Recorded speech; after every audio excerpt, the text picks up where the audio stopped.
Welcome back to Figure Depot. Today we're taking a look at the DC Multiverse Mega Fig Swamp Thing from McFarlane Toys. This thing is huge. So comes in the traditional window box style package, only much larger.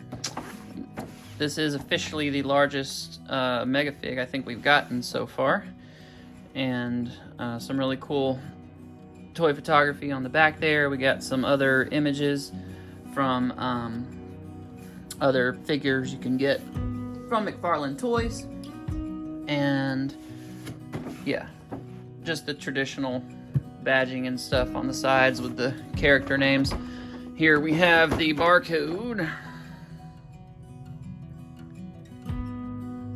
Let's do it. So I can barely get this guy in the frame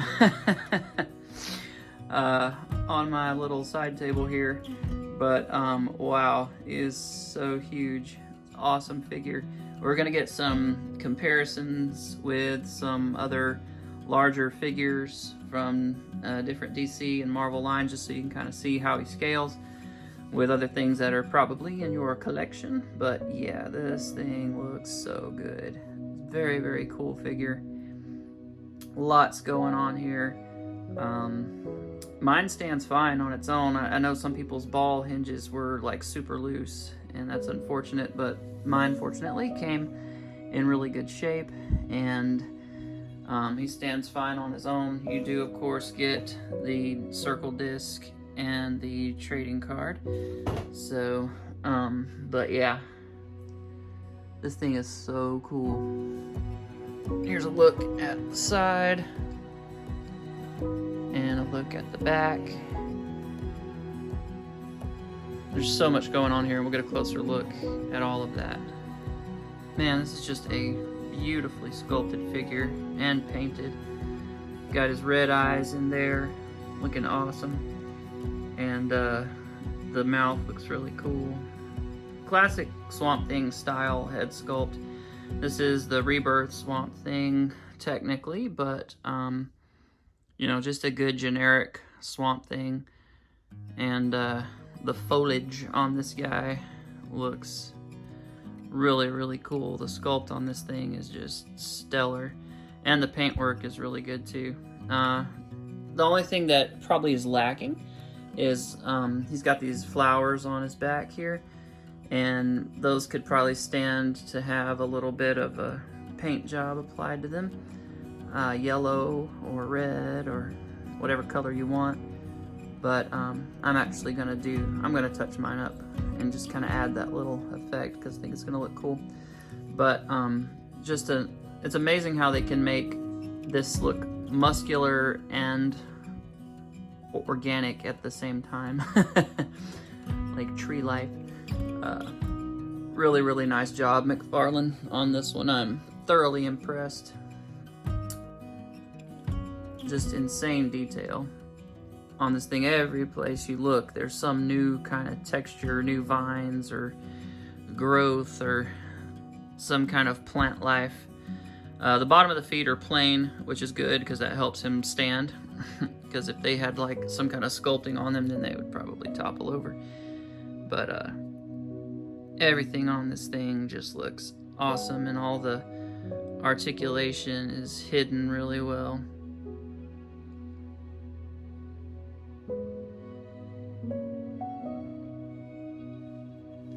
It's just a fantastic figure. It's very heavy, that's why I'm grunting and groaning here, trying to hold him up in front of the camera. But he's got the little sleeves in there to kind of conceal the articulation. You can see this one a little better right now because I've got it exposed. But yeah, all this like foliage and stuff is just really cool. It covers a lot of that up when you move the figure around and everything. But really awesome looking figure. This is the version that does not have the antlers. That one is an exclusive to, I think, GameStop. He does come, this one with this, and I think they both do come with this little spike that you can interchange, so you can stab some folks. It's very reminiscent of Clayface's power, where he can kind of mold different little spikes and things to stab or chomp Batman with.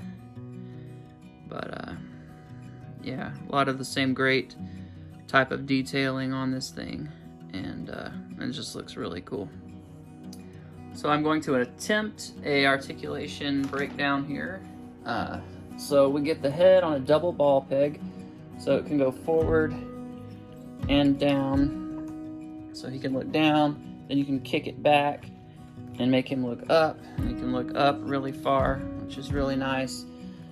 Range there with that double ball peg. Arms, of course, standard McFarlane stuff, go out to the side, rotate 360, and you got the bicep swivels. You got single jointed arms, but they do get virtually a 90-degree bend, and they do swivel here as well as the bicep.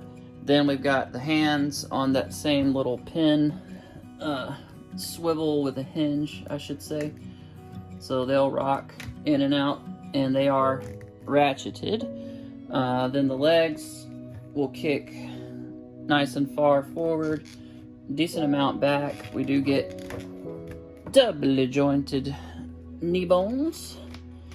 And then, of course, you got your ball pegs, so you can pivot, point down, and go up. And then you got, that one's frozen, you got toe-ticulation. So that's the articulation, and it works really well. I forgot to show y'all the articulation. He's on a ball peg down in his waist, and it'll roll around, and this is essentially a swivel at the top. This one gets you more front and back and side to side movement. This one basically just turns left to right. So for a quick size comparison, we have the Diamond Select, Marvel Select, Mortal Hulk, and he's another good bit taller than that guy, and he's definitely overshadowing the Killer Croc from Mattel's last Multiverse outing, and it is a monstrous figure. So for him to hold his own against both of these guys is pretty impressive. While we're comparing green things, here is the custom She-Hulks created for me recently.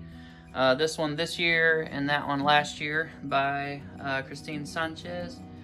And She-Hulk does go up against Man-Thing in the comics, so we'll get a look at him next, I suppose.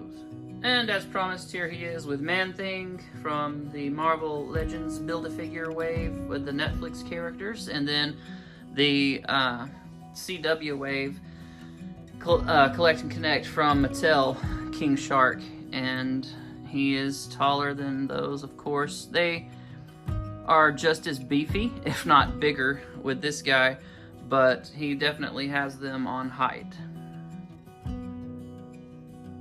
I had to back out and hold the camera for this one. I found a figure he's not taller than. The Apocalypse from Toy Biz Build-A-Figure is bigger than this guy, but still impressive. And the Giant Man didn't quite get as tall as he is, but he certainly gave him a run for his money.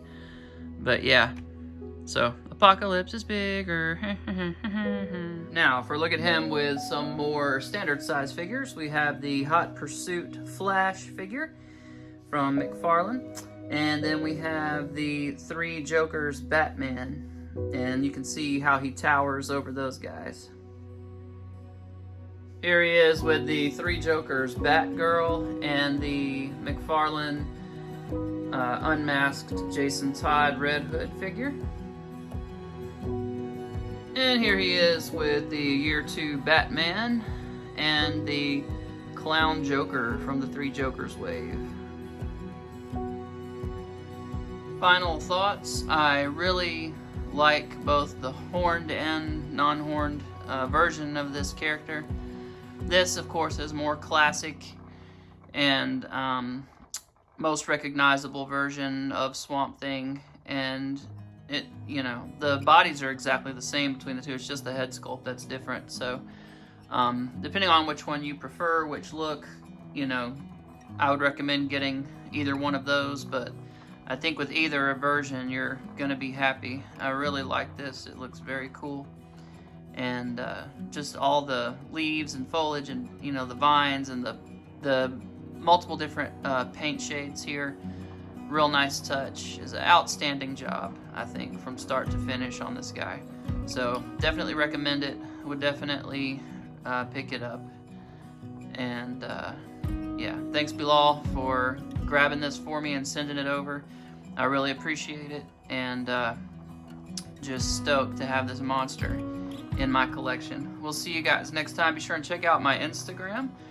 Subscribe here if you haven't, please, and follow me on Instagram. I'm always doing repaints and custom work, and I've also purchased some customs lately from some really talented artists, and I'll be displaying those, and be sure and check that out. Also, a little bit of action figure news here and there, but primarily action figure photography, and just some random shelf displays sprinkled in here and there. So take care, thanks for watching, and I'll see you guys next time.